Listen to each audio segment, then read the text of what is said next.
মায়ার জাল এক মুহূর্তে কেটে গেল যুগের পর যুগ। দ্বারকার ঐশ্বর্যময় সমুদ্রতটে মৃদু বাতাস বইছে। সরলতার প্রতিমূর্তি সুদামা কৃষ্ণের মুখে খেলা করা রহস্যময় হাসির দিকে তাকিয়ে আছেন। সখা, সুদামা ধীরে বললেন, সবাই তোমার মায়ার কথা বলে। আসলে এটা কি? আমিও কি তা অনুভব করতে পারি? শ্রীকৃষ্ণের চোখে দুষ্টুমি ভরা ঝিলিক দেখা দিল। তিনি বললেন, মায়াকে বোঝা যায় না বন্ধু, তাকে বাঁচতে হয়। চলো, গোমতীর শীতল জলে স্নান করি, সেখানেই উত্তর পাবে। এক ডুব আর ব্রহ্মাণ্ডের পরিবর্তন। দুজন নদীতে নামলেন।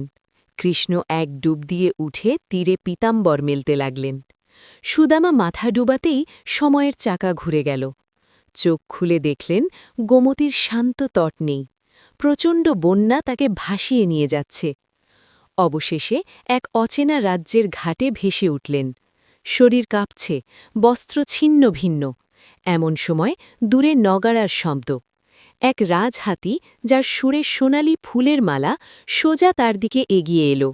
কিছু বুঝে ওঠার আগেই হাতিটি তার গলায় মালা পরিয়ে দিল। মহারাজের জয় হোক, নতুন উত্তরাধিকারী পাওয়া গেছে। ভিড়ের উল্লাসে হতবাক সুদামা। দরিদ্র ব্রাহ্মণ থেকে এক বিশাল সাম্রাজ্যের সম্রাট। বছর গড়িয়ে গেল। রেশমি বস্ত্র, সোনার সিংহাসন, রাজকীয় ভোজ, সুন্দরী রানীর সঙ্গে বিবাহ, সন্তানদের হাসি কান্না। ধীরে ধীরে ভুলে গেলেন তিনি কৃষ্ণের সখা ছিলেন বা নদীতে স্নান করতে এসেছিলেন। এই রাজ্য, এই পরিবারই হয়ে উঠল তার একমাত্র সত্য। চিতার আগুন ও মৃত্যু ভয়। হঠাৎ একদিন রানী অসুস্থ হয়ে মৃত্যুবরণ করলেন। সুদামা শোকে ভেঙে পড়লেন। কিন্তু রাজ্যের নিয়ম, রাজাকে মৃত রানীর সঙ্গে চিতায় উঠতে হবে। সৈন্যরা তাকে টেনে নিয়ে যেতে লাগল জ্বলন্ত আগুনের দিকে। যে প্রজা গতকাল পর্যন্ত প্রণাম করত, আজ তারা তাকে মৃত্যুর দিকে ঠেলে দিচ্ছে। সুদামা কাঁদতে লাগলেন, আমাকে ছেড়ে দাও, আমি মরতে চাই না। শেষ ইচ্ছা জানালেন, মরার আগে একবার নদীতে স্নান করতে দাও। সত্যে প্রত্যাবর্তন। কাঁদতে কাঁদতে তিনি নদীতে ডুব দিলেন। জল থেকে উঠতেই সব শান্ত। না কোনো চিতা, না কোনো সৈন্য, না রাজ্য, না পরিবার। সামনে দাঁড়িয়ে কৃষ্ণ, এখনও পীতাম্বর ঠিক করছেন। মোটে কয়েক সেকেন্ড কেটেছে, কিন্তু সুদামার কাছে যেন কেটে গেছে 2 জীবন। কৃষ্ণ হেসে বললেন, কি হলো সখা, এত কাঁপছ কেন? জল কি খুব ঠান্ডা? সুদামা কৃষ্ণের চরণে লুটিয়ে পড়লেন। কানহা, ওসব কি ছিল?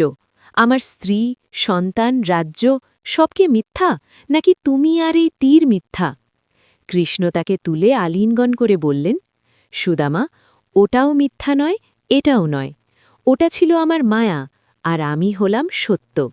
যেমন সমুদ্রের ঢেউ আসে যায়, তেমনি সংসারের সম্পর্ক, পদ, সুখ দুঃখ আসে যায়। মানুষ সেই ক্ষণিক অভিজ্ঞতাকেই পুরো জীবন মনে করে ফেলে, অথচ চিরস্থায়ী সত্য কেবল আমিই। জীবনের সার কথা। সংসার এক মঞ্চ। আমরা সবাই নিজ নিজ ভূমিকা পালন করি, কিন্তু পরিচালক অর্থাৎ ঈশ্বরকে ভুলে যাই। আসক্তিই দুঃখের মূল। যতক্ষণ রাজত্ব ছিল, সুখ ছিল। ছুটে যেতে শুরু করতেই দুঃখ এলো। অপরিবর্তনীয় সত্য, কেবল ঈশ্বরই সেই কেন্দ্র, যিনি কখনো পরিবর্তিত হন না। হরি শরণাম। ভিডিওটি ভালো লাগলে লাইক করুন, শেয়ার করুন, সাবস্ক্রাইব করুন, কমেন্ট করে মতামত লিখুন।